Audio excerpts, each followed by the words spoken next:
ಅಪಘಾತದಲ್ಲಿ ಐಎಎಸ್ ಅಧಿಕಾರಿ ಮಾಂತೇಶ ಬೀಳಗಿ ಸಾವು ಪ್ರಕರಣದ ಹಿನ್ನೆಲೆ ಹುಟ್ಟೂರಿಗೆ ಆಗಮಿಸಲಿರುವ ಬೀಳಗಿ ಸಹೋದರರ ಮೃತದೇಹಗಳು.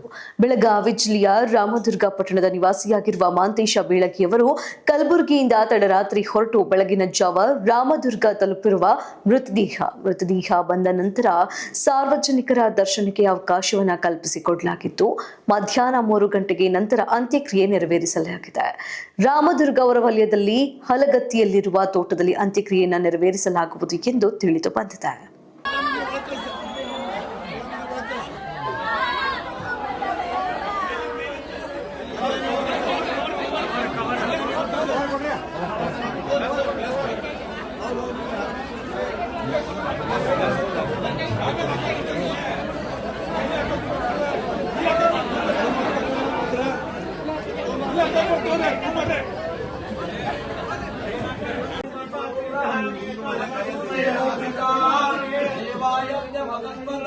वसंतो